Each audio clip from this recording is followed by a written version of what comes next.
জনগণ নির্বাচনমুখী হলে কেউ নির্বাচনকে বন্ধ করতে পারবে না বলে মন্তব্য করেছেন স্বরাষ্ট্র উপদেষ্টা জাহাঙ্গীর আলম চৌধুরী। সকালে রাজধানীর মোহাম্মদপুর কৃষি মার্কেট পরিদর্শন শেষে সাংবাদিকদের সাথে আলাপকালে তিনি এই মন্তব্য করেন। এ সময় তিনি আরও বলেন, কোনো চাঁদাবাজকেই দেশে থাকতে দেয়া হবে না।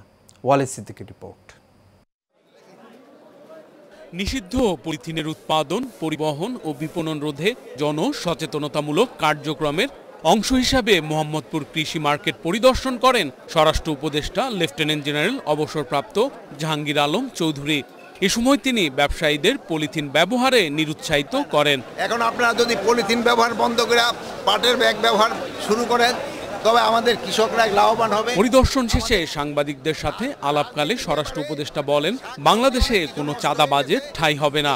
যত বড়ই চাঁদাবাজ হোক না কেন আইনের আওতায় আনা হবে। কোনো চাঁদাবাজকেই বাংলাদেশে থাকতে দেওয়া হবে না। চাঁদাবাদীদের ঠাঁই বাংলাদেশে হবে না। এটা যে যত বড় চাঁদাবাজই হোক না কেন তারে আমরা আইনের আওতায় নিয়ে আসবো। তিনি আরো বলেন, প্রধান উপদেষ্টা ডক্টর মোহাম্মদ ইউনূসের ঘোষিত তারিখেই জাতীয় নির্বাচন অনুষ্ঠিত হবে।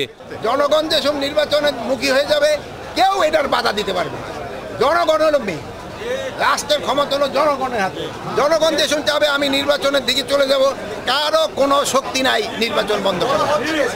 আরে অনেকে তো অনেক কথা বলবে, যেমন আপনি ভাই একটা প্রশ্ন করবেন, উনি আরেকটা করবে, উনি এক একজনের এক একটা মত থাকবে, কিন্তু জনগণ যেসব চাবে কেউ বন্ধ করতে পারবে।